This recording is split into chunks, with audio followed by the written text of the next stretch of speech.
Preacher Jeff Sauco.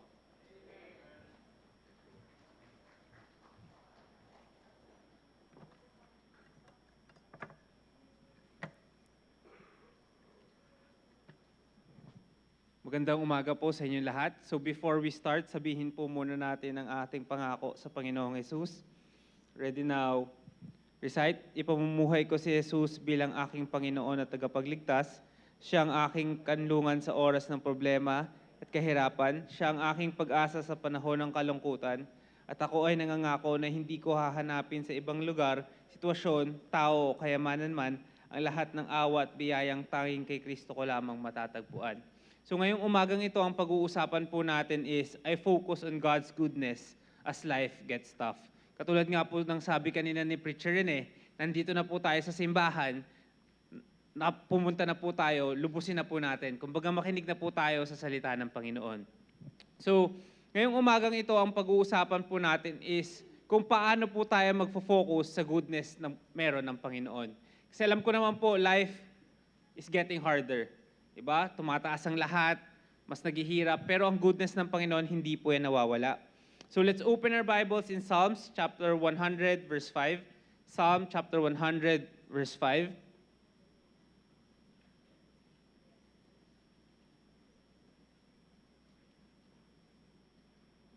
So kung nandiyan na po kayo, sabay-sabay po nating basahin.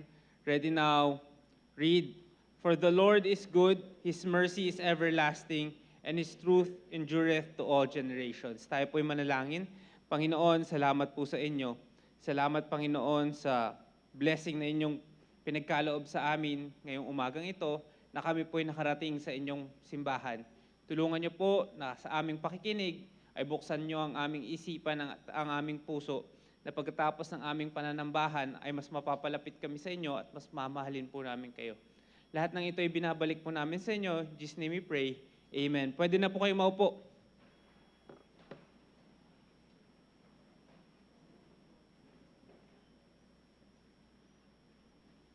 So ngayong umagang ito, pag-uusapan po natin is kung gaano kabait ang Panginoon sa atin. Sabi ko nga po sa inyo, di ba, ang buhay natin is not getting easier. It's getting harder. Pero pag tumingin po tayo sa ating simbahan, di ba meron tayong kinakanta palagi na God is so good. Alam natin lahat yan eh. Na kinakanta natin na napakabait ng Panginoon sa buhay po natin. Etong kantang ito ay hindi lamang po dapat natin kinakanta, kundi isinasabuhay po natin sa ating buhay. Bakit? Kasi totoo po na ang Panginoon ay napakabait. Bakit? Kasi kung wala po ang Panginoon sa buhay natin, sana po kaya tayo pupulutin? Sana po kaya tayo mapupunta? Ano na po kaya ang lagay ng buhay po natin? Ngayong panahon natin ngayon, we live in a time kung saan ang mga tao ay kine-question kung mabait pa ba ang Panginoon. Bakit? Kasi bakit may mga tao na pumupunta sa impyerno? Bakit inaalaw ng Panginoon na yung kasalanan, si Satan, mamayagpag sa panahon natin ngayon? Bakit po parang yung kalayaan na meron tayo ay inaabuso na ng mga tao? Bakit merong natural disaster na nangyayari sa buong mundo? Bakit naman merong mga gera na nangyayari? Or bakit naman merong mga krimen na nangyayari kung mabait ang Panginoon? Yan po yung maraming katanungan sa atin. Bakit sinasabi na mabait yung Panginoon pero ganito yung nangyayari? Dito po natin makikita ngayong umaga, aalisin natin yung mga questions, yung mga doubt, yung mga confusions, at titingnan natin kung ano ba yung goodness na meron ang Panginoon. Bakit lagi nating naririnig sinasabi ng ating pastor, ng mga tumatayo dito, na mabait ang Panginoon sa atin? Mabait yung Panginoon pero may problema ako? Mabait yung Panginoon pero may pinagdadaanan ako? Mabait yung Panginoon pero ba't nawalan ako ng trabaho? O kaya naman bakit ito yung na-experience ko sa buhay? Kung ikaw, lumaki ka sa isang Christian home, siguro lalo na kung yung magulang mo ay isang matagal ng mananampalataya, lagi kang tinuturuan manalangin nang sabihin, God is great, God is good, magpasalamat tayo sa Panginoon. Laging yun yung naririnig po natin. Laging yun yung nire-recite sa atin. Bakit po? Kasi yun po ang katotohanan. Yun po yung isa sa pinakamagandang karakteristik ng ating Panginoon, yung kanyang goodness. Is it true that God is good all the time? Opo, totoo po. Bakit? Kasi the moment na gumising pa lang tayo, yan ang katunayan that God is good. Bakit? Kasi pwedeng hindi ka na tumayo eh. Pwedeng hindi ka na gumising. Pwedeng wala ka na ngayon. Pero still, you're given a chance. Ibig sabihin, mabait pa rin po ang Panginoon. Pero yung ibang tao, hindi sila ganun mamuhay eh. Hindi sila ganun, kumbaga hindi ganun yung mentality nila. It can be hard to believe in God's goodness for many reasons. Mahirap maniwala na mabait ang Panginoon. Lalo na kapag meron kang ini-experience na pain, meron kang pinagdadaan ng problema, meron kang pinagdadaan ng challenge sa buhay mo. Lagi mong tanong, mabait ba ang Diyos? Alam niyo po, kung ano man, kahit ano pa man yan, kung ano man yung pinagdadaanan natin, ang sagot dyan is yes. God is still good to us. Kapag tayo ay merong conflict, merong mga hirap na pinagdadaanan, nakakalimutan natin yung goodness ng Panginoon sa atin. Kasi po bakit? When we are worried or when we are stressed out, doon po natin nakakalimutan yung goodness ng Panginoon na nandyan sa harap po natin. So ang katanungan ko po sa inyo this morning is, how can you trust in God's goodness kapag hindi mo ito nararamdaman? Alam niyo po, saan po natin makikita yan? Kundi sa salita ng Panginoon. God's Word, the Bible, reminds you of His goodness over and over. Yung salita po ng Panginoon, yung Biblia na nahawak po natin, yung Biblia na nandyan sa harap natin, nandyan po yung sagot kung paano mabait ang Panginoon sa buhay po natin. Sabi nga po dun sa verse na binasa po natin kanina, sa Psalms chapter 100 verse 5, "For the Lord is good, His mercy is everlasting, and His truth endureth to all generations." The Lord is always good. He is always loving and kind, and His faithful goes on and on to each succeeding generation. Ang pagmamahal po ng Panginoon ay nandyan.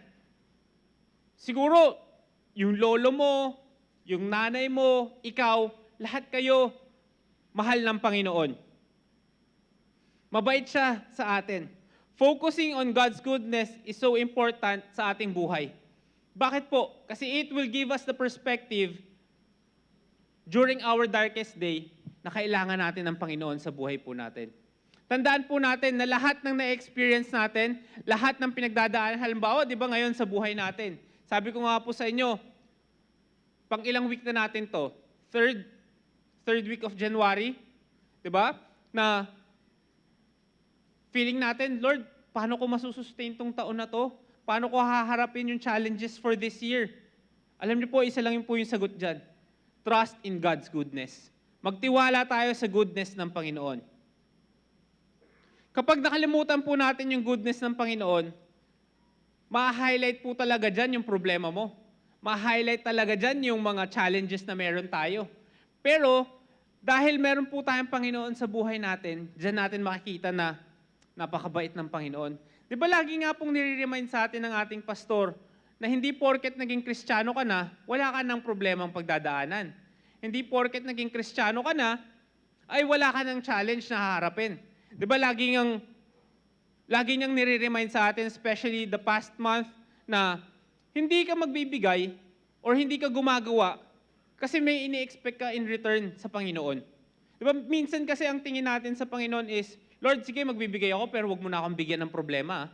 Ibig sabihin kapag may problema ka, hindi ka nakikilos, hindi ka nagagawa, hindi ka na maglilingkod sa Panginoon. Di ba? Ibig sabihin niyan, Lord, hindi mo naman ako mahal eh. Tingnan mo, may problema ako. Mali po. Bakit? Kasi kapag meron tayong na-experience sa problems, kapag meron tayong pinagdadaanan, hindi ibig sabihin yan, hindi na tayo mahal ng Panginoon. Minsan, yung mga nangyayari sa atin is a reminder for us to come closer to God. Yung mga nangyayari sa atin is a reminder na, uy, balik ka sa akin. Punta ka dito. Bakit? Kailangan mo ako sa buhay mo. Kaya nga, if meron po tayong pinagdadaanan, meron tayong mga na-experience sa buhay po natin, it is a reminder for us to come back to God. Sino po dito yung ayaw ma-experience yung goodness ng Panginoon? Siguro kapag tinanong ko yung tanong na yan, walang magtataas ng kamay. Bakit? Because we all want the goodness of God in our life. Kaya nga, ngayong umagang ito, napakadami pong mga bisita sa harapan natin ngayon. Kami po ay nagpapasalamat sa inyo dahil pinaunlakan nyo yung mga nag-invite sa inyo for coming here this morning. Alam niyo po, number one, para ma-experience mo yung goodness ng Panginoon, ay dapat tinanggap mo siya bilang tagapagligtas. Pero hindi po natin pwedeng matanggap yung Panginoon bilang isang tagapagligtas kung hindi natin ma-realize na tayo lahat ay makasalanan. Alam niyo po, number one, halimbawa, di ba, pumunta ka sa isang doktor, pumunta ka sa isang specialista na nagpatingin ka, halimbawa, may nararamdaman ka sa katawan mo. Number one, para ma-diagnose ka ng tama, kailangan mong aminin kung ano yung sakit mo. Di ba, halimbawa, sabihin mo, pumunta ka sa isang doktor, ang sakit mo, meron kang ubo. Tapos tinanong ka, umuubo ka ba? Or eto ba yung na-experience? Ay, hindi, Dok. Wala naman po. Parang nangangati lang yung lalamunan ko. Parang ganyan lang. Di ba? Paano ka mabibigyan ng tamang gamot kung hindi natin sasabihin kung ano yung totoong nararamdaman natin? Ganon din po sa harap ng Panginoon. Kailangan natin ma-realize that we are sinners. Kailangan natin makita na tayo ay makasalanan at nangangailangan ng isang tagapagligtas. Hindi natin pwedeng ma-acknowledge na kailangan natin ng Panginoon kung hindi natin aamin na makasalanan po ako. Kailangan ko po yung kaligtasan na ino-offer ng Panginoon. Tandaan po natin na yung gift ng Panginoon is free. Wala pong bayad. Ang kailangan lang po natin is that we acknowledge that we are sinners. Sabi nga sa Romans chapter 3 verse 23, "For all have sinned and come short of the glory of God." Lahat po tayo ay nakagawa ng pagkakasala. Lahat po tayo ay kapos sa harap ng Panginoon. Pero kahit ganun pa man, di ba sabi ko nga po sa inyo, mabait ang Panginoon. So ano yung number one proof na mabait ang Panginoon? Romans chapter 5 verse 8. Ano sabi niya dyan? "But God commended His love toward us, in that while we were yet sinners, Christ died for us." Dito po pinapakita ng Panginoon na tayo makasalanan. Tayo is unworthy. Tayo ay walang kwenta. Tayo ay hindi karapat-dapat, pero mahal pa rin po tayo ng Panginoon. Di ba, pag ikaw nakilala ka ng kaibigan mo, kapag ikaw nakilala yung tunay na ikaw, sa halimbawa, sa mga kasama mo, minsan sasabihin na, ay, ano ba naman yan? Nakakahiya naman yan. O kaya naman, parang ayoko na kasama yan. Pero yung Panginoon, alam niya lahat ng pinagdaanan natin. Alam niya kung ano man yung na-experience mo sa buhay. And yet, God still loves you. God died for us. Kaya nga po, if we want to experience the goodness of God, kailangan natin tanggapin siya bilang ating tagapagligtas. Tandaan po natin na yung kabayaran ng ating kasalanan is always death. Yun po yung itinakda sa atin. Yun po yung ibinigay sa atin. Bakit? Lahat ng ginagawa po natin ay may kaukulang kabayaran. Hindi pwedeng mag-enjoy ka ng, sabihin mo, enjoyin mo yung buhay ko. Diba? Lalo na sa mga bata, sabihin nyo, bata pa ako eh. Sige, kaya ko pang gawin to. Kaya kong magbisyo, kaya kong hindi sumunod sa magulang, kaya kong hindi mag-aral, kaya kong hindi to gawin, gumawa ng tama. Pero tandaan po natin na lahat ng ginagawa natin, tayo, kumbaga may kabayaran po yan lahat. Pero, kahit na tayo ay makasalanan, may regalo pa rin ng Panginoon sa atin. And that is the gift of eternal life. Yun po yung regalo sa pamamagitan nino, sa pamamagitan ng ating Panginoong Jesus. Kaya nga ngayong umagang ito, I hope that you will not let this moment pass na hindi mo tinatanggap ang Panginoon bilang iyong tagapagligtas. Bakit? Kasi doon mo ma-experience kung gaano kabait ang Panginoon. Tandaan po natin na yung kabaitan ng Panginoon also depends on you. Kung paano natin siya tatanggapin. So ngayong umagang ito, ang pag-uusapan po natin is trusting God's goodness when life gets tough. Ano po yung mangyayari sa atin? Una, it will make me humble and grateful. Kapag tayo po ay may na-experience na problema sa buhay po natin, Kapag tayo po ay may challenges na na-experience po sa buhay natin, it will always make us humble and grateful. Bakit? Kasi lahat po tayo ay underserving. Lahat po tayo ay hindi karapat-dapat kung nasaan man tayo ngayon. Ang dapat tayo yung magbayad ng kasalanan natin. Tayo yung ipako pa nga sa krus eh. Pero dahil mahal po tayo ng Panginoon, we should always acknowledge na kung nasaan man tayo, kung ano man yung meron tayo, we should always be humble and grateful sa Panginoon. Sabi nga po sa 1 Corinthians chapter 4 verse 7, "For who maketh thee to differ from another? And what hast thou that didst not receive? Now if thou didst receive it, why dost thou glory as if thou hast not received it?" Ito pong verse na to, pag binasa po natin, ang sinasabi dito is, ano ba yung meron ka? Ano yung meron ka ngayon? Ano yung bagay na meron ka na hindi mo tinanggap? Halimbawa, di ba yung trabaho na meron ka? Dahil ba yan sa effort mo? Dahil ba yan sa kagalingan mo? Mas marami pong magaling sa atin. Mas marami pong mas matalino sa atin. Mas maraming mas may skill sa atin. Pero bakit ka nandyan sa kung nasaan ka man ngayon? Doon po sa verse na binasa natin, sabi dyan, "And what hast thou that didst not receive?" Ano yung meron ka na hindi mo tinanggap? Kumbaga, na sarili mo. Diba lagi nating sinasabi, lagi nating nakikita, for example, sa social media, na may mga tao na nagsasabi na, eto, ako, dahil sa effort ko to, dahil sa ginawa ko to. Dahil nga ba sa ginawa mo yan? Dahil lang ba sa sarili mo yan? Hindi po. Bakit? Kasi kung wala yung tulong ng iba, hindi natin maaabot kung nasaan man tayo ngayon. Kaya nga po lagi nating tinitignan na kapag mahirap na yung buhay, dapat ina-acknowledge natin na wala dapat ako dito eh. Na hindi dapat ako nakatayo dito. Na hindi ko dapat ito nakukuha. Bakit? Kasi wala po yan kung wala ang goodness ng Panginoon.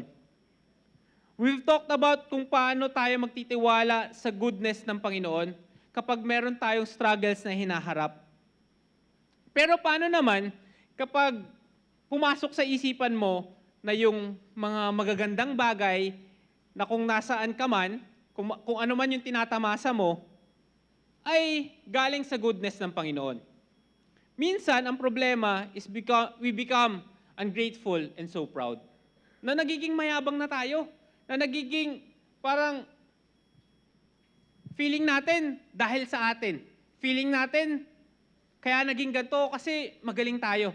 Alam nyo, madalas po pag halimbawa, di ba naglalakad kami ni M sa mall or kung saan man, tapos nakakita ako ng matangkad na tao. Lagi kong sinasabi, alam mo, hindi ako pinagkalooban ng Panginoon ng matangkad. Eh. Bakit? Kasi ganito pa lang ako kaliit, mayabang na ako. Paano pa pag gano'n na ako katangkad? Di ba? Sabi ko, kung gano'n ako katangkad, siguro naglalaro na ako sa magagandang liga. Bakit? Kasi ganito pa lang ako kaliit, mayabang na ako eh. Kaya siguro hindi binigay ng Panginoon sa akin yan. Diba? So ina-acknowledge ko dun na may mga bagay na hindi talaga natin makukuha. Bakit? Kasi pag binigay sa atin ng Panginoon, yayabang tayo. Pag binigay sa atin ng Panginoon, mawawala yung focus natin sa Panginoon. Mawawala yung gratefulness natin sa Panginoon. Kaya nga po alam nyo, laging nire-remind ni Pastor Joey sa amin na yung trabaho na meron ka, yung kung ano man yung meron ka, hindi mo yan makukuha kung wala ang Panginoon. Hindi yan dahil sa'yo. Kumbaga hindi yan skill na meron ka. Kaya wala kang karapatan na hindi maging mabait. Wala kang karapatan na hindi magpasalamat sa Panginoon. Bakit? Kasi lahat ng yan ay dahil sa Panginoon. Hindi yan dahil sa atin. Hindi yan dahil sa akin. Hindi yan dahil sa kung ano man yung meron ka. Dahil yan sa kabaitan ng Panginoon sa atin. Kaya nga po, feeling mo wala ka, feeling mo kapos ka, tandaan po natin na we are still blessed. Bakit? Kasi nandyan yung Panginoon sa buhay po natin. Basahin po natin yung Luke chapter 12 verse 15. Ito po yung isang story ng isang mayaman na tao. Mayaman na tao nang naging focus niya is yung yaman niya. Na nakalimutan niya na lahat ng yan ay nakadepende pa rin sa Panginoon. So let's read Luke chapter 12, verse 15 to 21. Sabi po dyan, "And he said unto them, Take heed and beware of covetousness.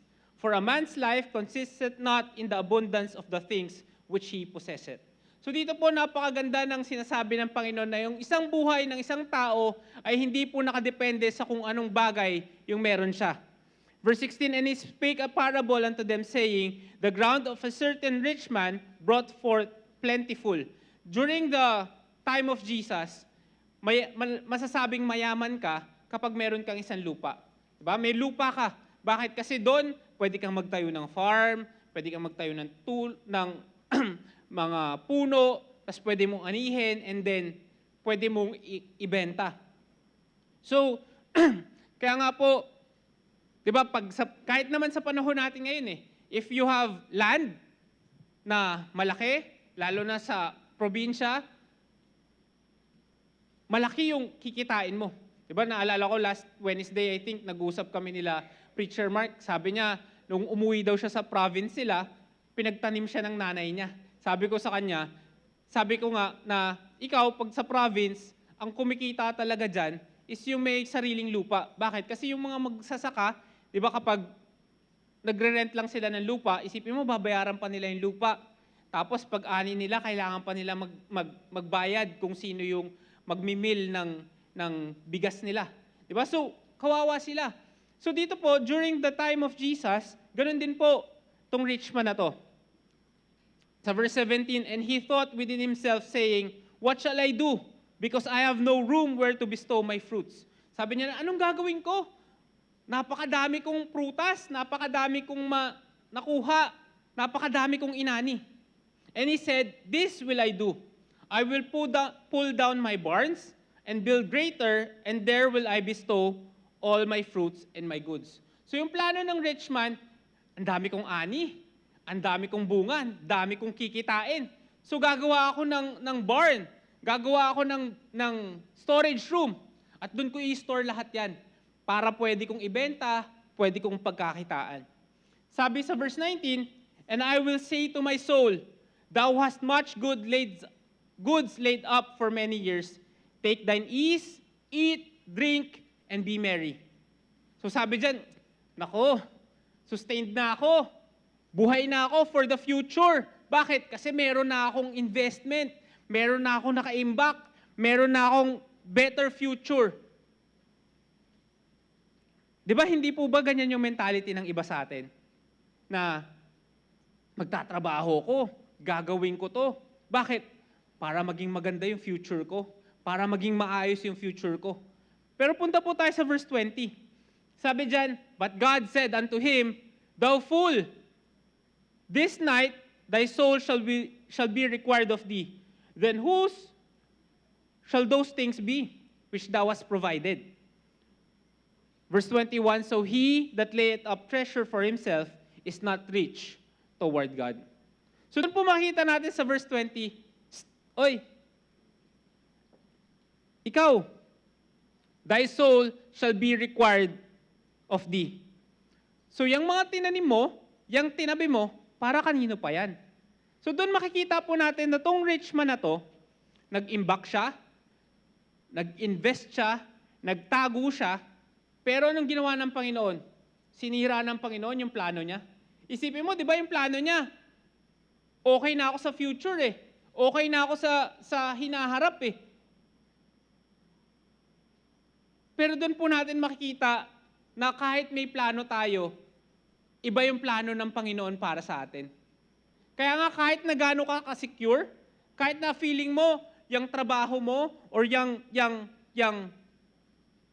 business na meron ka, or yung pinagkukuhanan mo is stable, kung yun yung mentality po natin, naku, mali po yung mentality natin. Bakit? Kasi God can take all of those in an instance. Pwedeng kunin ng Panginoon. Pwedeng alisin niya lahat sa atin. Kaya nga sabi ng Panginoon doon sa mayaman, fool, this night, your soul will be required of you. In one night, lahat ng accomplishment ng lalaking yon, lahat ng plans niya were ruined. Gumawa siya ng business plan, gumawa siya ng plan para sa buhay niya, pero lahat ng yon ay wala. Bakit? Kasi sabi ng Panginoon, nagtitiwala ka dyan eh. Masyado kang secure dyan eh. Kaya nga po, wala po tayong ibang pwedeng pagkatiwalaan kundi ang Panginoon lamang po. Wala po tayong pwedeng ibang sandalan kundi ang goodness ng Panginoon. Why? Because yung treasures natin pwedeng manakaw. Yung mga investments natin pwedeng mag-fail. Yung business can close. Pero yung Panginoon, yung goodness ng Panginoon will always be there. Kahit ano pa man po yung na-experience natin sa buhay po natin. Tandaan po natin na yung goodness ng Panginoon does not depend on our skill, on our talents, on our abilities. Yung goodness ng Panginoon is there for us kahit ano pa man po yung meron tayo. Ang kailangan lang po is makita tayo ng Panginoon. So doon po sa nakita po natin, mayaman, may sariling kaya. Pero ang sabi ng Panginoon, thou fool, I will require thy soul. Kukunin ko. So, isipin mo, di ba, naghanda ka, tapos during the pag-ani mo, hindi mo man lang na-reap yung benefits ng pinagtrabahuhan mo. Doon po natin makikita yung example ng Panginoon na wag po tayo mag-lay ng treasures dito sa mundong ito. Kasi yung treasures na yan, mawawala yan eh. Yung sabihin mo na, gusto kong maabot tong bahay na to, gusto kong maabot tong kotse na to, gusto kong makuha tong milyon na to. Alam niyo po, lahat ng yan, nagde-depreciate. Lahat ng yan, nawawala. Lahat ng yan, kapag yan yung naging focus natin, lahat ng yan is, kumbaga, walang kakwenta-kwenta. I mean, don't get me wrong na walang kwenta yung bagong cellphone. Siyempre meron. Diba? Walang kwenta yung bahay. Siyempre meron. Pero kapag yan yung naging focus po natin, lahat ng yan, diba, bumababa. Lahat ng yan ay hindi, kumbaga, hindi yan yung dapat maging focus natin. Bakit? Kasi nandito po tayo sa mundo. Alam niyo po ba kung mabubuhay pa kayo bukas? Hindi, di ba? Alam niyo ba kung nandito pa tayo next year? Di ba during the past few years, napakadaming kilala natin yung nawala na hindi naman dapat. Di ba? Napakadami nung mga tao na or mga business na nawala. So dito po natin makikita na kung ano man yung meron tayo, we should always be humble and grateful sa Panginoon. We should always appreciate kung ano yung meron tayo. Di ba ngayon, lalo na sa mga bata, sa mga Gen Z, lagi nilang gusto na may bago akong gamit, meron akong bagong ganto, meron akong bagong ganyan. Bakit? Kasi kailangan kong i-flex sa social media eh. Kailangan ko pakita sa mga friends ko eh. Pero hindi nyo ba alam na lahat ng yan, kapag finalo mo yung trend, kapag finalo mo kung ano yung uso ngayon, mauubusan at mauubusan ka. Bakit? Kasi as months go by, as years go by, lahat yan mawawala sa uso. Lahat ng yan, kumbaga, bababa yung value. So dito po, makikita natin dun sa story ng rich man, that Jesus finishes the story by saying, yes, a person is a fool to store up earthly wealth but not have a rich relationship with God.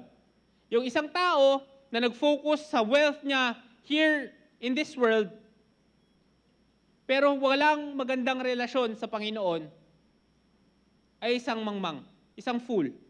Kaya nga po, ang importante sa Panginoon, if we want to experience the goodness of God, mag-invest po tayo sa Kanya.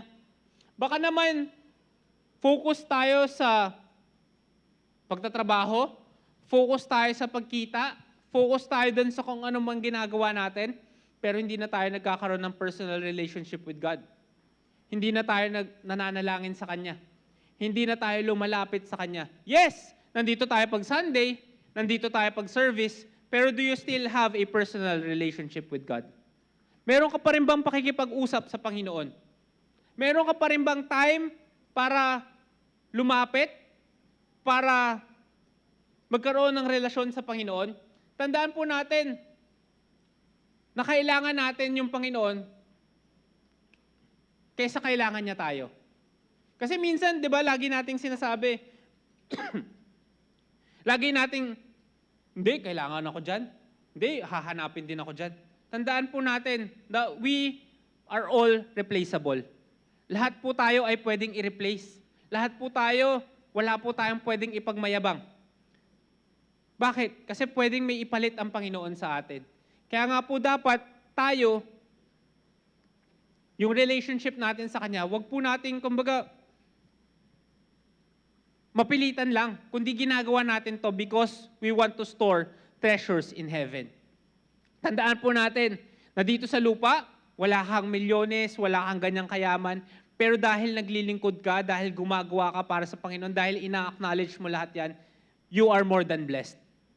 Minsan ang tinitignan natin, ay blessed ako kasi may ganito ako. Blessed ako kasi nakuha ko to. Hindi lang naman po yan yung form ng blessing eh. There are more than enough forms of blessings. For example, di ba, meron kang family, meron kang church family, sabihin mo, wala lang naman yan eh. Hindi po, blessing po yan mula sa Panginoon. Di ba? Sabi ko nga po sa inyo, yung life na meron tayo is a blessing from God. Prideful ingratitude is the sin that got Satan kicked out of heaven. And it's the source of all sin. Alam niyo po yung pagiging ingrateful ay kasalanan na nagpatalsik kay Satan. Di ba? Isipin mo si Satan, di ba, mataas yung posisyon niya sa langit. Tapos all of a sudden, inalis siya ng Panginoon because of being ungrateful.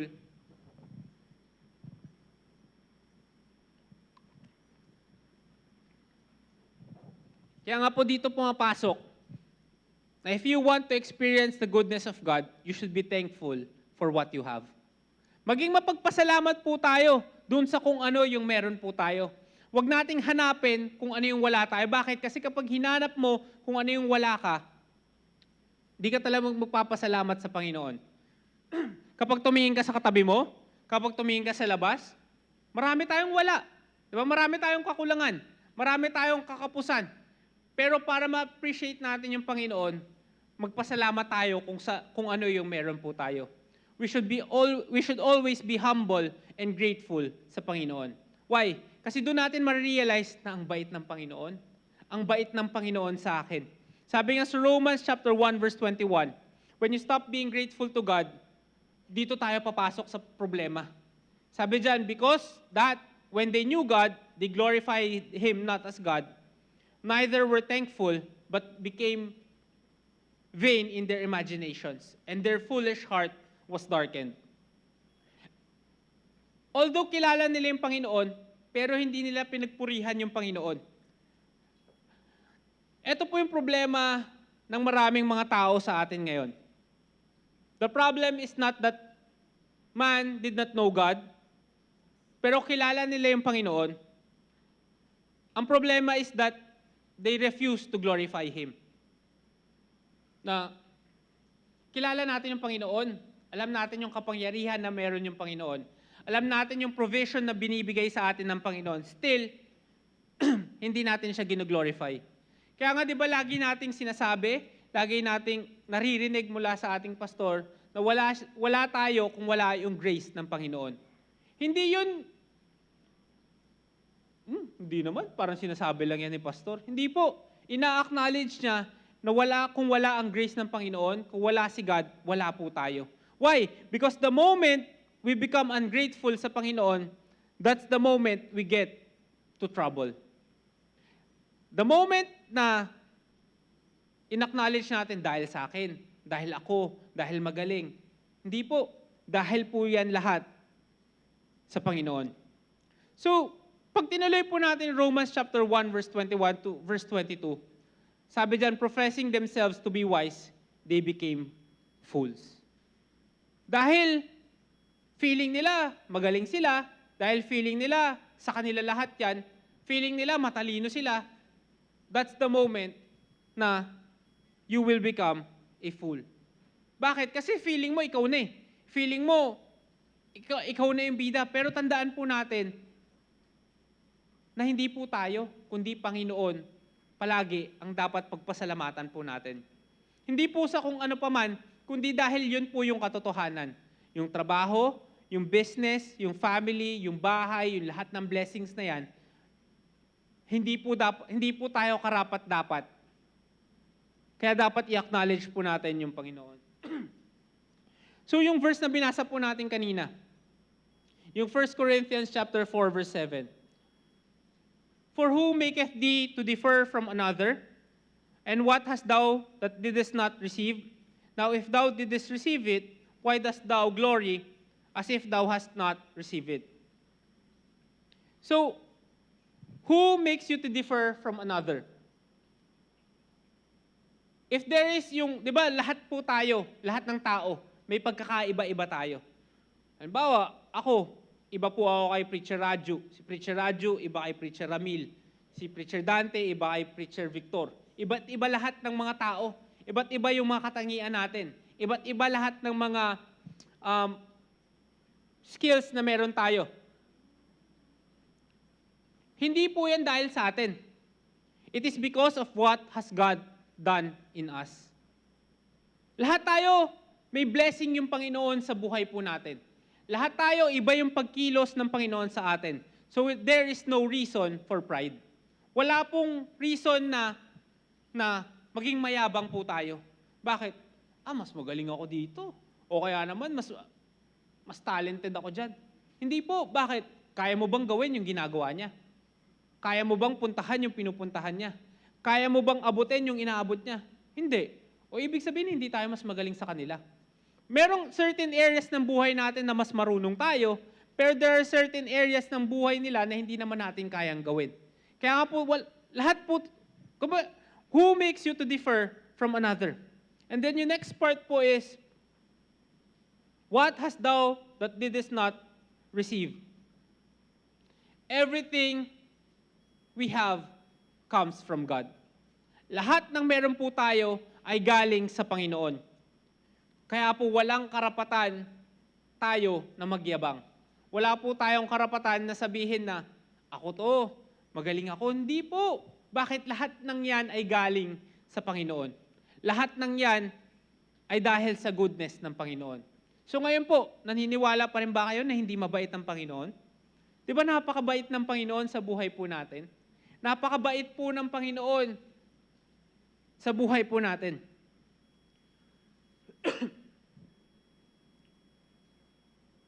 Sa last part, why dost thou glory as if thou hast not received it? Kung meron kang gift mula sa Panginoon, pero bakit feeling mo accomplishment mo? Feeling mo dahil sa'yo? Hindi po. Lahat po yan ay dahil sa Panginoon. What do you have today that God hasn't given you? Ano yung meron ka ngayong umagang ito na feeling mo dahil sa'yo? Pwede mo bang ilista? Halimbawa, meron ka, ano man yung meron ka ngayong umagang ito na hindi, kumbaga dahil sa'yo. Siguro pag nilista natin yan, feeling ko ang isusulat natin lahat ng bagay na meron tayo. Diba? Sabihin mo, tong damit ko, tong bahay ko, or tong ano pa man, di ba? Pero yun po ba yung katotohanan? Dahil ba sa atin? Or dahil sa goodness ng Panginoon? Kasi po pag tinignan po natin, sinners tayo. Pag tinignan natin, makasalanan tayo. Pag tinignan natin, marami tayong kakulangan. Pero dahil mabait yung Panginoon sa atin, kaya natin natatamasa, kaya natin nakukuha lahat ng yan. Kaya nga po, hindi po natin pwedeng magyabang. Hindi po tayo pwedeng magsalita ng kung ano-ano. Kaya nga po, every time, halimbawa, di ba, nagkukwento ako kay Pastor, may sinasabi ko sa kanya na mga bagay. Tapos lagi niyang sasabihin sa akin na, ba't mo gagawin yan? Or ba't ito yung reaction mo? Hindi ba, kaya lang naman meron tayong ganito kasi mabait ang Panginoon sa atin? Di ba? Yun yung laging sinasabi ni Pastor sa amin. Di ba? Kaya nga po, lagi nating maging reminder sa buhay natin na mabait ang Panginoon sa buhay po natin. Kaya nga yung mga negative reactions, yung mga masamang iniisip natin, lagi nating sabihin, mabait yung Panginoon sa buhay ko eh. Bakit ko pa ito gagawin? Mabait yung Panginoon sa buhay ko eh. Bakit ito pa yung sasabihin ko? Diba? Yun yung perfect example na yung goodness ng Panginoon, ito yung mag-humble down sa atin. Ito yung magbibigay sa atin ng gratefulness. Bakit? Kasi wala tayo kung wala ang Panginoon sa buhay po natin. Everything you have in life, the ability to see, hear, eat, kahit yung freedom mo and your thoughts, we owe it all to God. Kahit yung hinga nga po natin eh. Lahat po yan dapat ipagpasalamat po natin sa Panginoon. Ano yung mga bagay sa buhay mo na you take credit for rather than giving it to God? Napakadami, di ba? Madalas, feeling natin, ako yung successful, ako yung magaling, na nakakalimutan na natin, we bring all the glory back to God. So trusting God's goodness when life gets tough will make me humble and grateful. Number 2, make me honor God even in my worst time. Kamusta yung buhay natin ngayon? Kamusta yung finances? Kamusta yung trabaho? Kamusta yung mga experiences natin? Are you dun sa best time or you're experiencing your worst time in your life? Kumbaga, ano yung level ng buhay mo ngayon? Maganda, medyo so-so lang, o kaya naman, medyo may pinagdadaanan po kaming problema eh. Dito po natin makikita yung prinsipyo ng goodness ng Panginoon. Ito po yung sinasabi ko kanina, na not because you are a child of God, not because you accepted Christ as your personal Savior, wala na tayong may experience na challenges sa buhay po natin. During our downtime, dito po natin makikita na kahit na meron tayong problema, we should still honor God. We should still give glory to God. Bakit? Because God is good all the time. Diba lagi natin, kahit hindi Kristiyano lagi nating naririnig na sinasabi yan. Diba? God is good all the time. All the time, God is good. Ibig sabihin, even on our worst time, God is still good.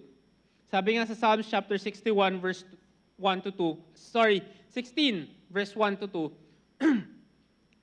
Preserve me, O God, for in thee do I put my trust. Verse 2, O my soul, thou hast said unto the Lord, thou art my Lord, my goodness extended not to thee. Kapag tinignan po natin yung last part, my goodness extended not to thee. Ano po ibig sabihin yan? Yung goodness is nothing apart from you. Si David, alam niya na yung goodness, lahat ng na-experience niya is nothing kapag wala ang Panginoon sa buhay niya.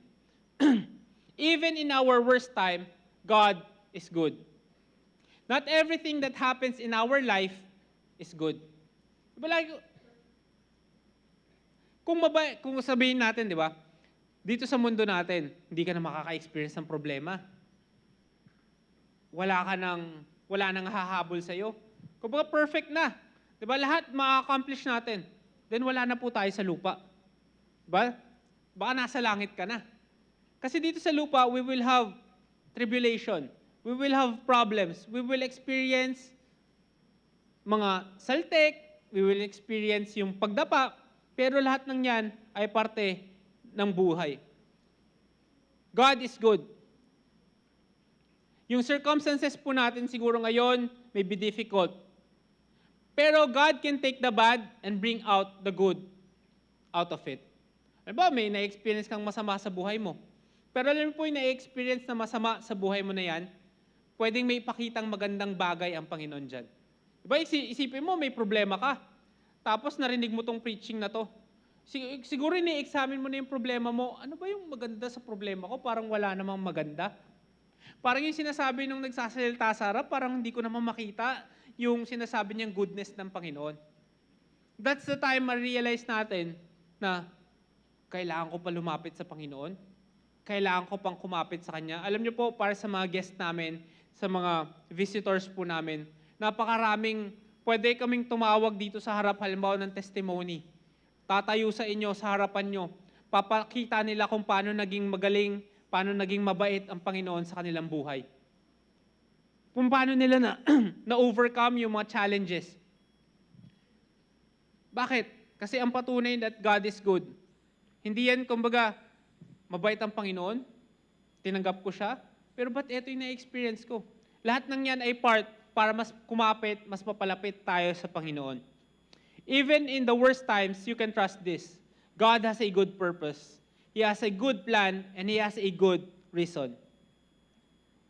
Alam niyo po yung mga bata, halimbawa, di ba, yung si Bron, kapag pupunta po kami sa doktor, meron siyang injection, meron siyang vaccine. At first, nung mga unang months niya, iiyak talaga yan ng sobra. Diba? Iiyak yan, lalo na pag in-injectionan siya, tapos kapag tatanggalin yung Band-Aid. Diba? Iiyak din siya. Pero ngayon, kapag injectionan siya, hindi na siya masyadong umiyak kasi expected niya na eh. Tapos yung Band-Aid, kapag tatanggalin mo, tatawa na lang siya. Diba? Yung mga bata, kapag halimbawa meron silang Band-Aid, or kahit hindi mga bata eh, kahit matanda, di ba merong Band-Aid, may sugat. Tapos sabihin mo, oh, hahatakin ko na, wag kang malikot or wag kang magulo. Di ba? O kaya bandage, lalo na pag malaki yung sugat mo. Sasabihin nila, wag po, masakit yan. Di ba? Tapos bigla mong tinanggal, magkakaroon ng relief yung isang tao. So, doon po natin makikita na minsan, pain is necessary in our life para makita natin yung goodness ng Panginoon. Minsan, may experience natin yung pain. For example, meron kang fracture sa kamay mo, or hindi pala, dislocated. Alam nyo ba, para mabalik yan, kailangan hatakin. Diba? Kailangan hatakin pabalik. Masakit, pero it is necessary para bumalik. Kasi pag hindi yan hinatak, or pag hindi yan binalik, hindi na babalik sa original form. Ganun din po sa buhay po natin. Minsan may mababali, minsan may masusugatan, minsan may babagsak. Pero lahat ng yan ay reminder sa atin kung paano kumilos ang Panginoon. Alam niyo po, di ko po kayang sabihin kung ano yung future nyo. Hindi po ako isang manghuhula na pwedeng sabihin, ito yung mangyayari sa'yo bukas, o kaya ito yung mangyayari sa'yo next week, ito yung makukuha mo. Hindi ko rin po alam kung ano yung mangyayari tomorrow. Pero isa lang po yung alam ko, na kung ano man yung mangyari, kung ano man yung possibilities in the future, we should still continue worshiping God. Magpatuloy lang po tayo mag-worship sa Panginoon. Bakit? Because God will work it out. Siya yung bahala sa future po natin. Siya yung bahala sa hinaharap po natin. Kapag tayo na problema sa hinaharap po natin, nako, may stress ka lang, mamomroblema ka lang, tatanda ka lang ng sobra-sobra. Pero pag hinayaan po natin yung Panginoon at nagtiwala po tayo sa goodness niya, siya po yung magtatawid po sa atin. Bilang mga tao, we don't always think right, we don't always choose right, and we don't always feel right. Bakit? Tao po tayo eh. Hindi lagi tayong gagawa ng tamang desisyon. Hindi lagi tayo pipili ng tamang desisyon. At hindi rin po, madalas, tama yung pakiramdam po natin. Kaya nga kailangan po natin yung Panginoon to restore our minds, our will, and our emotions. The greatest example of God's goodness is Jesus. Bakit? Kasi binigay niya ito sa atin para magbayad ng ating kasalanan. We are all undeserving. Lahat po tayo ay karapat dapat magbayad ng ating kasalanan at pumunta sa impyerno. Pero dahil mahal tayo ng Panginoon, binigay niya yung kanyang anak para magbayad ng ating kasalanan. So trusting God's goodness when life gets tough will make me humble and grateful. Number 2, make me honor God even in my worst time. Number 3, make me hopeful and believing. So dito po makikita natin yung progression. Na una, maging humble and grateful tayo kung ano yung meron tayo. Pangalawa, may mga problema eh, may mga challenges eh. Still, honor natin yung Panginoon. Bakit? Because number 3, yung goodness of God will give us hope and will make us believe again. Tandaan po natin that God has only good plans for your life. Sa tingin nyo ba gusto ng Panginoon malugmok ka sa problema? Sa tingin mo ba gusto ng Panginoon na magstay ka dyan sa kung ano man yung meron ka? Hindi po, bakit? Kasi anak tayo ng Panginoon eh. Mahal niya po tayo at walang magulang ang gusto na naghihirap yung kanyang anak. Di po ba? Walang tao or walang kahit sino man, yung masaya siya na gumugulong yung isang tao. Di ba siguro, napaka-sama na ng ugali mo kung masaya ka na nakababa yung isang tao. Alam niyo po, minsan, halimbawa, di ba, malakas kaming mga asa ni Jap. Pero minsan, kapag nakakita kami halimbawa, may isang nangyari, isang instance na may asa rin dapat kami. Tapos, nadapa na siya. O kaya naman, may umaway na sa kanyang iba. Nakakaawa din eh. Di ba bakit? Kasi, parang instead na, pambira, asa rin pa ba natin yan? Di ba? May umaway ng iba. Di ba? O kaya naman, halimbawa, di ba, naglalaro po kami. Tapos, pag naglalaro kami, meron kaming tatrash talkin o kaya aasa rin. Tapos may iba nang nauna. Ako, sige, hayaan mo na, bakit kawawa naman eh. Baka hindi na maglaro ulit. Diba? So, ganun, parang tayo bilang tao, naawa tayo kapag nakakita tayo may problema. Diba? Kailangan nating itaas. So, the only reason you have real hope is because God is good. Without God's goodness, there's no rational reason for hope. Psalms chapter 27, verse 13, I had fainted unless I had believed to see the goodness of the Lord in the land of the living. Verse 14, wait on the Lord, be of good courage, and He shall strengthen thine heart. Wait, I say, on the Lord. So dito po makikita natin, that I had believed to see the goodness of the Lord in the land of the living. Wait on the Lord, be of good courage, and He shall strengthen thine heart. Wait, I say, on the Lord. Ito po yung pangako ng Panginoon. Ito po yung sinasabi ng Panginoon. Wait on the Lord. Mag-antay ka sa Panginoon. Magtiwala ka sa Panginoon. And He shall strengthen thine heart. Wait, I say, on the Lord. Ang problema po kasi sa atin, minamadali natin yung Panginoon.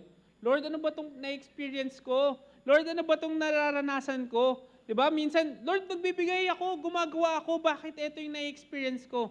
Wait on the Lord. Be of good courage. Papatatagin yung Panginoon yung puso mo. Wait, I say, on the Lord. Mag-antay ka. Magtiwala ka sa Panginoon. Bakit? Baka hindi pa timing ng Panginoon. Baka hindi pa yan panahon ng Panginoon. God's goodness in your life is never based kung gaano ka kabait. It's always based on God's character. Kasi kung ang basis ng goodness ng Panginoon ay kung gaano tayo kabait, kung gaano tayo kagaling, naku, walang papasa sa pamantayan ng Panginoon. Lahat tayo kapos. Lahat tayo, di ba parang interview sa trabaho. May mga checklist sila. O sige, ikaw na dyan sa harap. Pagtayo mo pa lang, X na tayo kaagad. Di ba? Pag salita mo pa lang, minus ka kaagad. Pag sabi mo pa lang, minus ka na kaagad. Paano pa tayo makaka-experience ng goodness ng Panginoon? Lahat tayo undeserving.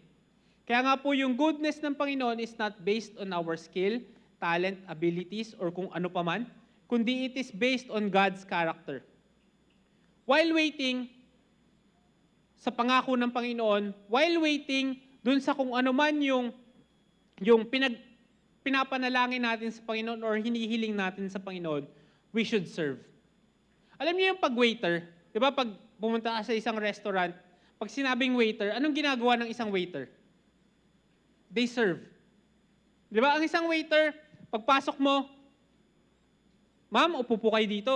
Sir, dito po kayo. Sir, kailangan niyo po ba ng water? Sir, ito po yung kailangan niyo. Kapag ikaw ay nag-aantay, if you are waiting, then we should serve. Parang isang waiter, di ba they are serving? Ganun din dapat tayo. May iniintay ka sa Panginoon, meron kang pinapanalangin sa Panginoon, then you should serve.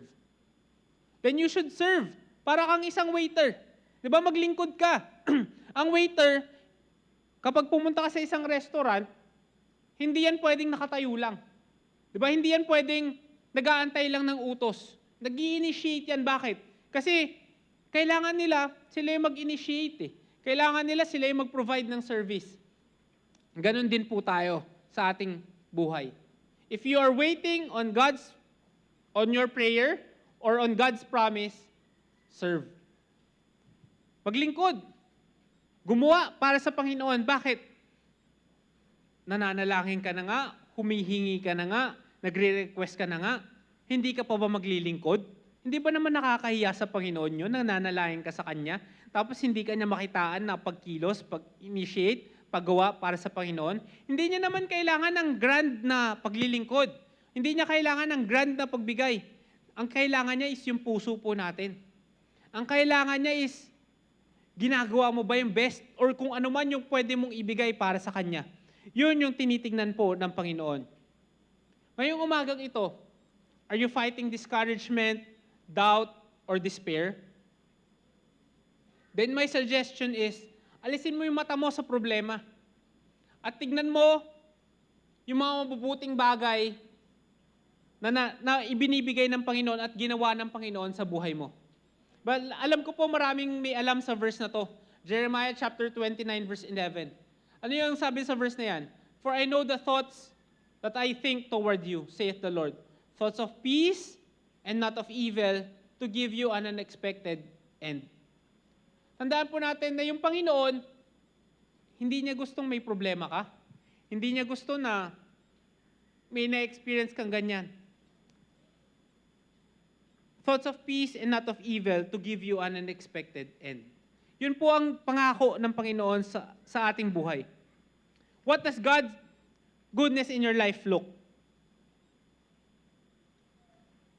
Yung sinusustain niya tayo, yung meron tayong resilience even if we are experiencing troubles, or yung guidance niya sa atin, yung confidence, yung assurance. Marami pa pong iba. Kaya nga po, wag po natin hayaan na nagiging hopeful, naniniwala, nagtitiwala tayo sa Panginoon, tapos lalayo tayo sa Kanya. Tandaan po natin na mas kailangan natin yung Panginoon sa buhay po natin. Why? Because we need the goodness of God in our life. Isipin mo, di ba napaka-stressful sa labas? Diba pag-gising mo pa lang, sabihin na natin later, pag uwi mo sa bahay, ihiga ka, sabihin mo, Monday na naman. May pasok na naman ako, may trabaho na naman ako, may problema na naman ako, may singilan na naman, meron na namang bayarin, meron na namang ganyan. Diba laging yun yung nasa isip natin? Hindi po mawawala yung problema. As long as we are in this earth, naku, punong-puno po yan ng problema. Punong-puno po yan ng hirap. Hindi po yan mawawala. Pero kapag nakita po natin na yung mundong ginagalawan natin ay hawak ng Panginoon sa kamay niya, mas gaganda po yung mentality natin. Bakit? Because hawak ng Panginoon eh. Ibig sabihin, siya yung bahala sa atin. Magtiwala lang po tayo sa goodness niya. So una, it makes me humble and grateful. Number 2, it makes me honor and God even in my worst time. Number 3, it makes me hopeful and believing. Number 4, make me to look God as my source. Titingin tayo sa Panginoon as our only source. Bakit? Kasi po kapag tinignan mo yung source mo is yung job mo, it will never be enough. Kapag, di ba, pag tinanong, magkano yung enough na sweldo sa mga tao ngayon? Kapag nag-compute ka, yung basic, hindi pa aabot yan eh. Di ba? Yung worth 500 na grocery, kapag pumunta ka sa grocery, anong mabibili? Di ba? Pag namimili ka pa lang ng shampoo, ng sabon, kaya nga marami sa atin, di ba, hindi na nagsasabon, hindi na nagsashampoo. Bakit ang mahal ni? Di ba? Dishwashing na lang para tipid. Habang naguhugas ka, diretso ka na ligo para tipid tayo sa sabon at saka sa tubig. Pero di ba pag tinignan niyo po yung gastusin natin ngayon, napakamahal eh. Di ba? Yung sabon, yung mga canned goods, yung mga kahit ano pa, lahat nag-increase yung price. So kapag tinignan ko po kayo, kaya ka bang i-sustain? Alam niyo po ang sagot dyan, hindi. Hindi. Kaya nga po kailangan natin yung Panginoon sa buhay po natin. Why? Because God can be the source ng blessings po natin. Matthew chapter 6 verse 25, therefore I say unto you, take no thought for your life. What shall ye eat? Or what shall you drink? not yet for your body what ye shall put on, is it not life more than meat, and the body than raiment? God is the source of everything you need to live. Doon po sa verse natin, take no thought for your life. Ano yung kakainin mo? Ano yung iinumin mo? Ano yung lalagay mong damit sa katawan mo? Di ba ang isang pangalan ng Panginoon ni God is the Good Shepherd? Kapag shepherd yung isang pangalan, ibig sabihin ito yung nag-guide. Di ba? Ang shepherd, ito yung nag-guide sa cattle, ito yung nagpapakain, ito yung nagpo-protect, ito yung nagpo-provide. Kaya nga po, ganun po yung Panginoon sa atin. Hindi na po tayo kailangan pang tumingin sa kung ano paman. Hindi natin kailangang sabihin na, or pumunta sa, halimbawa, pumunta ka sa BGC, pumunta ka sa Makati. Diba? Hindi yun na po. Alam niyo po kung saan po tayo pwedeng tumingin? Pwede tayong tumingin sa Panginoon. Lord, ikaw yung nagpo-provide eh. Ikaw yung nagbibigay. Kaya nga po, if you are going to put yung security mo into something, halimbawa, yung health mo, pwedeng mawala yan eh. Sabihin mo, healthy ako, pwede kong magtrabaho, kaya ko to. Paano kapag hindi ka na healthy? O kaya naman, may trabaho po ako eh. Paano kung nawala na yung trabaho mo? O kaya naman, mag-aartista na lang ako. Di ba? Paano kung walang kumuha sa'yo? Family ko. Paano kung iwan ka ng family mo? Di ba? O kaya naman, yung matalino po ako, kaya kong gawin to. Maraming mas matalino sa'yo eh. Ano yung gagawin natin? Paano po ako? Anong mangyari sa buhay ko po? Philippians chapter 4, verse 19. But my God shall supply all your needs according to His riches in glory by Christ Jesus. Tandaan po natin na yung Panginoon, He can supply all of our needs. Siya yung pwedeng magbigay sa atin. Pero bakit po yung mga tao nag-aalala pa rin? Bakit? Kasi hindi nila alam kung paano kunin yung source or hindi nila alam kung saan pwede lumapit. Diba doon nga po sa verse na binasa natin, sa Matthew chapter 6, verse 25, what shall ye eat or what shall ye drink? Diba? Pag tinuloy po natin yon, yung Matthew chapter 25, verse 26, sabi po dyan, Matthew chapter 6,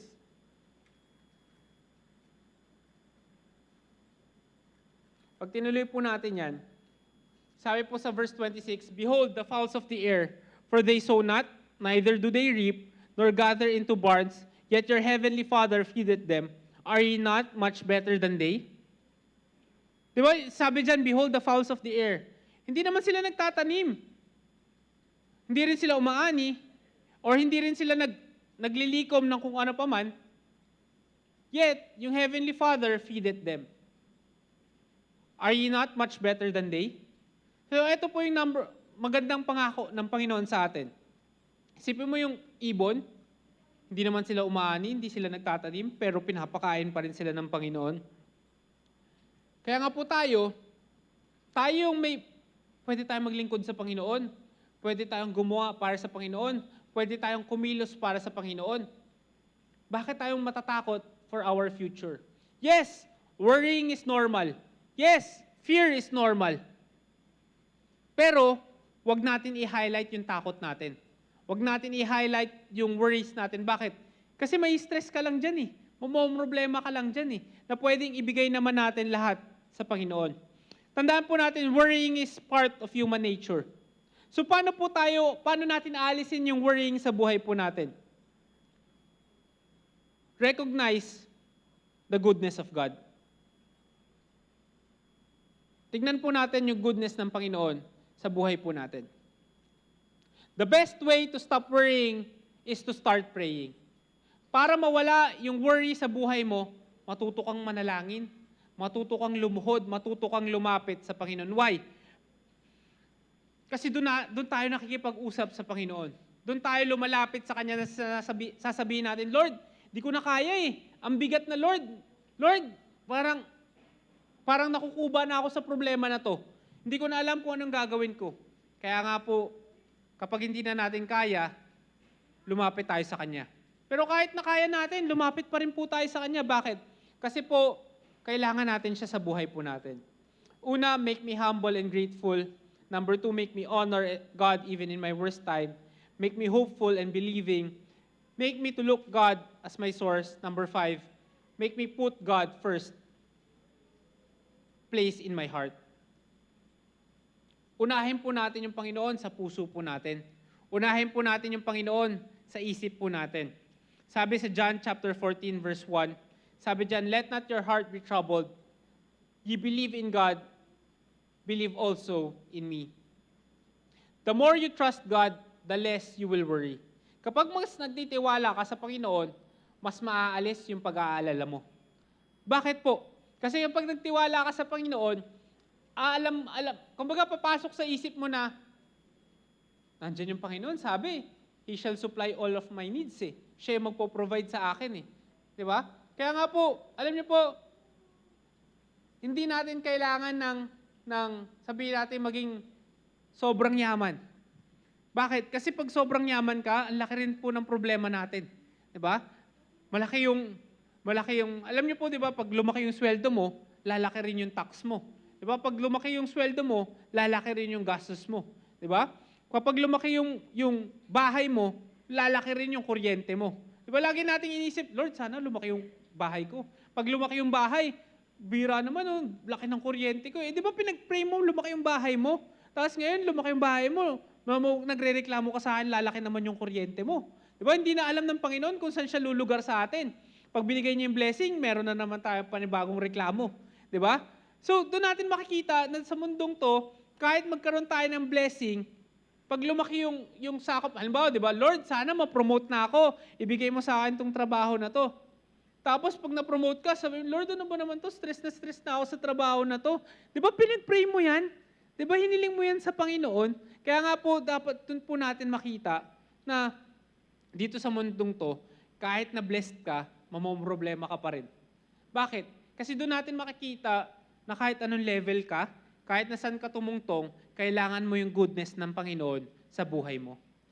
Diba? Kailangan sabihin mo, taas na ng level ko pero may problema pa rin ako. Ganun talaga. Bakit? Kasi kailangan natin yung Panginoon sa buhay natin eh. God has promised to take care of you. Yun yung trabaho niya. That's His job. Kaya nga po kailangan natin siya unahin sa buhay po natin. Sabi nga sa John chapter 6 verse 32 to 33, sabi diyan, for after all these things do the Gentiles seek, for your heavenly Father knoweth that ye have need of all these things.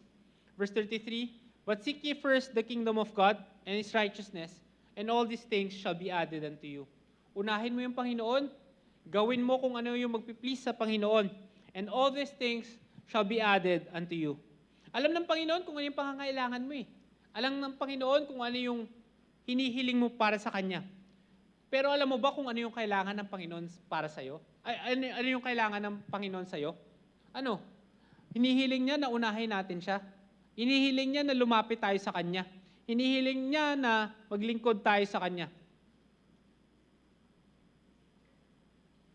Pero alam niyo po, isa sa problema sa atin, diba? Yung iba, ang pagkakakilala natin sa Panginoon is a good father.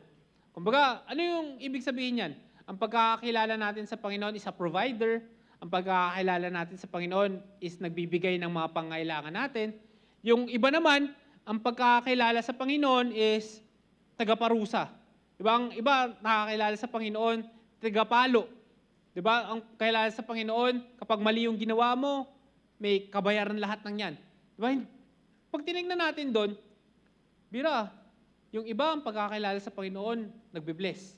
Yung iba ang pagkakilala sa Panginoon, nagpaparusa.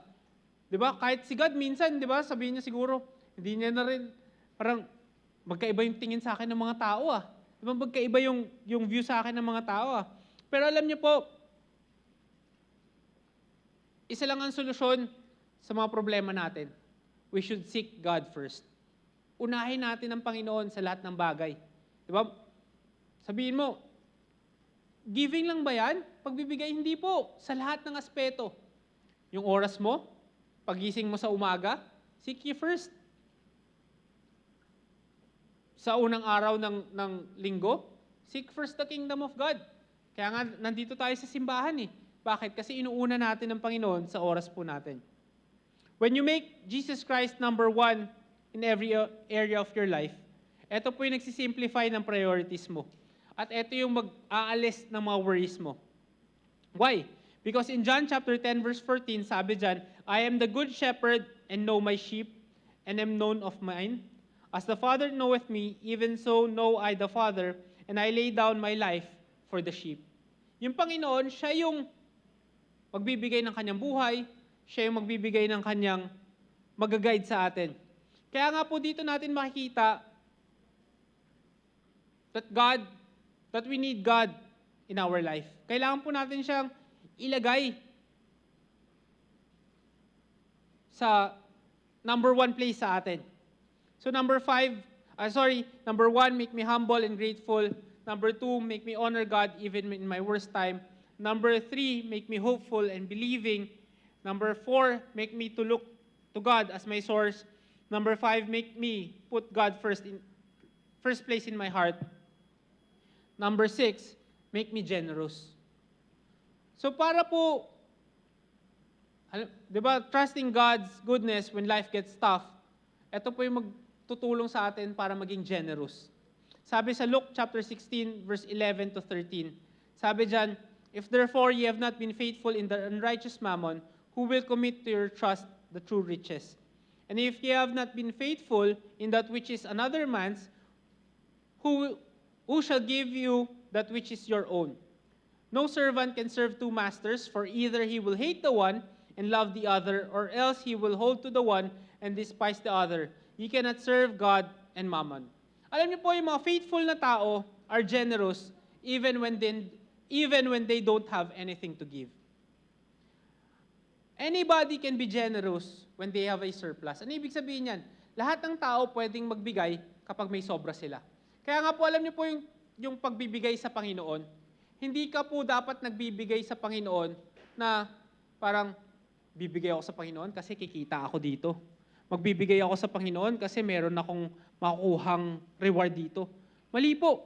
'Di ba? Kaya nga, alam niyo po, lagi nating sinasabi, 'di ba, ang pagbibigay sa Panginoon is not the amount or not the zeros after o kaya naman kung ano pa man, kundi yung puso po natin.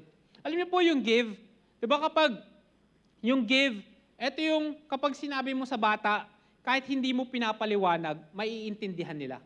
Diba, sabihin mo sa bata, give, kahit nga aso, di ba? Kapag sinabihan mo ng give, may bibigay sa iyo eh. Di ba, yun yung pinaka-basic word na pwedeng matutunan. Anyone can be generous when they have a surplus. Pwede kang maging generous sa oras mo kapag marami kang extra time. Pwede kang maging generous sa pera mo kapag meron kang extra. Pwede kang maging generous sa energy mo kapag may extra energy ka. Kaya nga po dito natin makikita kung paano natin pinaprioritize ang Panginoon. Naglilingkod lang ba tayo sa Kanya kapag may extra time tayo? Naglilingkod lang ba tayo sa Kanya at nagbibigay lang ba tayo sa Kanya pag may extra tayo? Or naglilingkod tayo sa Panginoon na ina-assign na natin yung oras natin? Alam niyo po, lagi kong sinasabi kay Pastor na every time na i-assign niya ako mag-preach, laging meron akong deadline sa trabaho. Alam niyo po, tomorrow, meron akong kailangang ipasang mga 2 projects. Pero for the past week, hindi ko magawa yung project na yon. Bakit? Kasi nagbigay siya ng preaching. Di ba lagi naman po namin sinasabi sa inyo na yung mga preaching na pinipreach po namin sa inyo ay galing po sa aming pastor, sa ating pastor, na binibigay niya po sa atin. And then, I think, Monday, binigay niya po yung preaching. Tapos, nung binigay niya yung preaching, edi inayos ko na. Finit ko na para sa akin. Kasi syempre yung preaching na ginagawa ni pastor, kailangan para sa kanya. So, sabi ko, okay na. And then, sabi ko, makakapag-focus na ako sa trabaho. Matatapos, kumbaga, ayusin ko ng onti-onti yung project ko. Tapos nung Wednesday ata yun o Thursday, sabi niya, hindi bagay yung preaching mo, kailangan nating palitan. Diba? So, binigyan niya na naman ng bago. Sabi ko, pambira, hindi ko na naman magagawa tong project ko. So, alam niyo po yung sa isip ko, sabi ko, sige, mamaya na lang, pagkatas ko na lang mag-preach, doon ko na lang gagawin. Magmamagic na lang tayo. So, alam niyo po yung gusto kong tapusin yung trabaho ko, pero dahil inassignan tayo ni pastor ng kailangan gawin, kasi hindi naman po pwedeng mag-preach na tatayo lang ako dito, tapos sasabihin ko lang sa inyo yung preaching na binigay. Di ba? Na babasahin ko na lang sa inyo. Tapos wala na akong gagawing kung ano pa man. So, doon po natin makikita na sabi ko, sige, Lord, ikaw na bahala.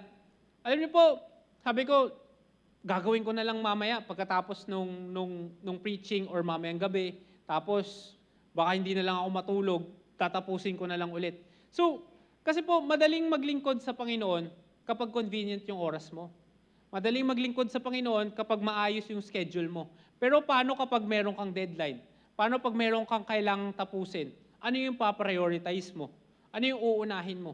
So kung gusto nating pagpalain tayo ng Panginoon, kung gusto nating ibigay ng Panginoon yung hinihiling natin, yung favor na nire-request natin sa Kanya, yung oras, yung panahon, yung energy natin, dapat ibigay natin sa Kanya.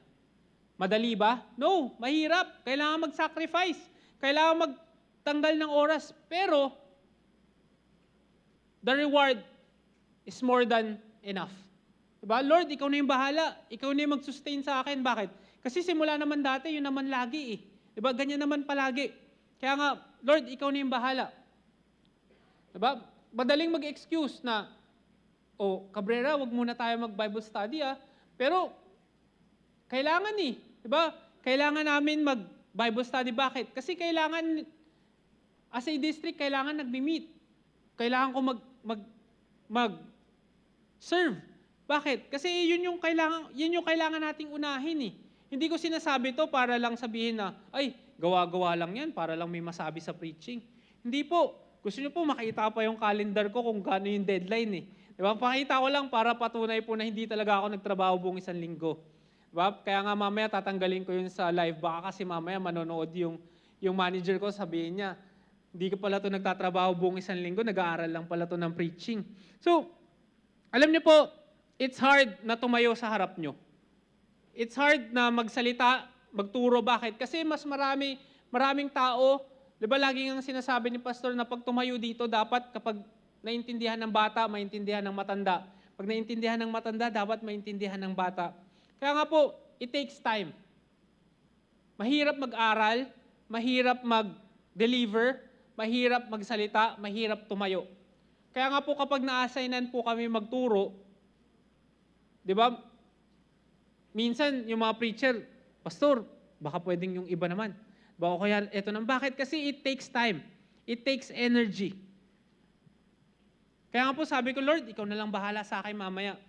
Kaya ako po sinasabi sa inyo to, hindi po kung ano pa man, kundi ipakita na, Lord, ito yung priority ko.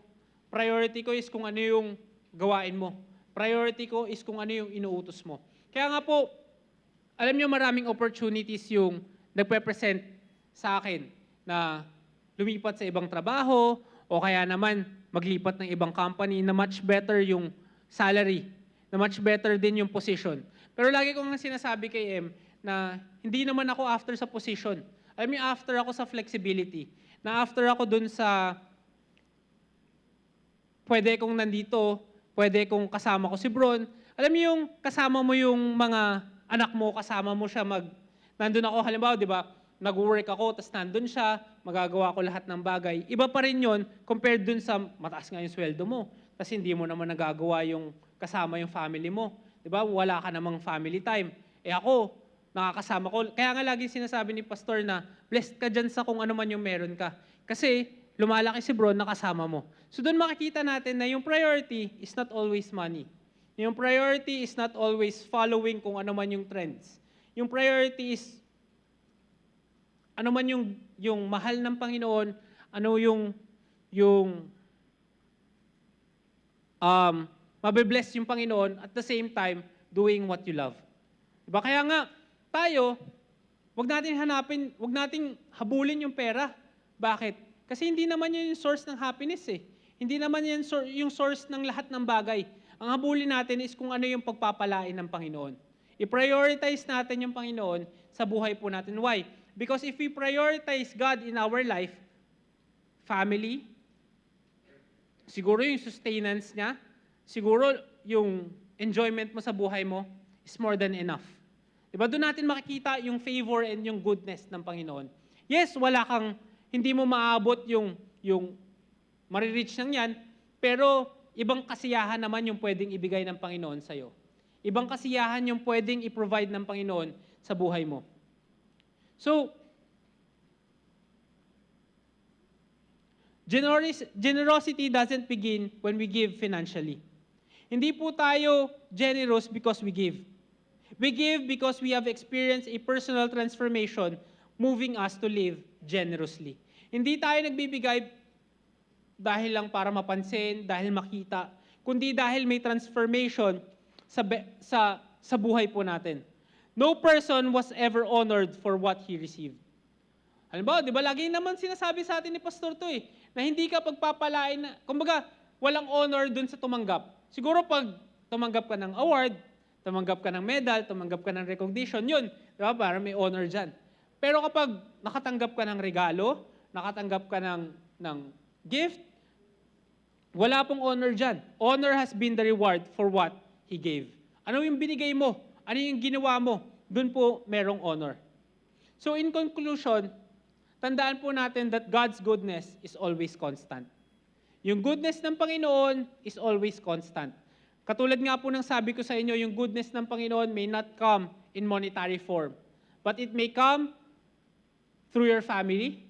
It may come through peace. Kasi 'di ba, sabihin mo, Lord, ito yung pinipray ko sa'yo, pero yung pinagpipray mo naman will not give you peace.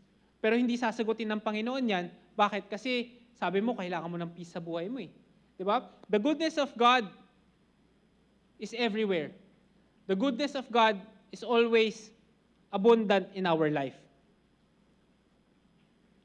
Tandaan po natin na no two lives will look the same. Hindi mo pwedeng i-compare yung sarili mo sa katabi mo. Hindi mo pwedeng i-compare yung goodness ng Panginoon sa kabila. Tandaan po natin that as we submit ourselves to His path and walk obediently before Him, doon natin matitikman at doon natin makikita yung abundant love and care ng Panginoon. Marami pong expressions yung goodness ng Panginoon. Una, His mercy. Kung wala po yung mercy ng Panginoon, wala po tayong kaligtasan. Pangalawa, yung grace ng Panginoon. Diba? Yung grace ng Panginoon is why we are saved. Pero yung grace din ng Panginoon, eto rin po yung magpapatuloy sa atin para maglingkod tayo sa Kanya. Bakit? Kasi niligtas tayo ng grace ng Panginoon, dahil sa grace ng Panginoon, so we should change our lives. Kung ikaw makasalanan ka, ikaw may mali kang ginagawa dati, dapat iwanan natin yan. Bakit? Kasi yung grace ng Panginoon is sufficient for us. Yung grace ng Panginoon, dapat ito po yung magbago sa atin. And then next is His love. Yung pagmamahal ng Panginoon will never waver. Yung pagmamahal ng Panginoon should change us. Mahal ka ng Panginoon eh. Yun pa lang is more than enough na proof that God is good to us. God is so good, kaya nga binigyan niya tayo ng eternal life. God is so good, kaya nga dapat magpatuloy tayo maglingkod sa Kanya. Yung goodness ng Panginoon, ito yung maglilid sa atin para gumawa tayo ng tama, para maglingkod tayo sa Kanya, para wag tayong umalis sa kalooban niya. Kaya nga mga kapatid, kung meron tayong mga pinagdadaan ng difficult time, sumandal tayo sa goodness ng Panginoon. Bakit? You need to rest in God's goodness, knowing that what you are going through will work out good for you. Ibig sabihin, kung ano man yung pinagdadaanan mo, tandaan mo, God has a much better plan para sa iyo. Tandaan po natin that this morning, kahit anumang troubles, kahit anumang problems, persecutions, or anything in your life, God is still good. Tumayo po tayo lahat and let's pray. Panginoon, salamat po sa inyo. Thank you, Lord, for this wonderful opportunity that you have given to us. Thank you, Lord, for giving us love, mercy, and grace. Wala po kami, Panginoon, kung wala kayo. Lahat ng kung ano man yung meron kami ay dahil sa goodness and sa greatness nyo, Panginoon. Mga kapatid, ngayong umagang ito, alam ko lahat tayo, we are experiencing some kind of trouble. Meron tayong problema, meron tayong mga challenges. Pero isa lang po ang alam ko this morning, na kailangan po natin ang goodness ng Panginoon. Kaya ngayong umagang ito, lumapit po tayo sa altar niya at sabihin natin, Lord, thank you. Thank you sa kabaitan mong hindi nawawala. Thank you sa kabaitan mo na kahit hindi kami deserving, ay nandyan para sa amin. The altar is open for us. Tayo po'y lumapit sa altar at tayo po'y manalangin sa Panginoon. Tandaan po natin na dyan sa upuan na kinakatayuan natin, altar po natin yan. Pero pag lumapit po tayo sa harap, lumalapit po tayo at ina-acknowledge natin na kailangan natin ang Panginoon sa buhay po natin. Let's go. Let's come forward and pray.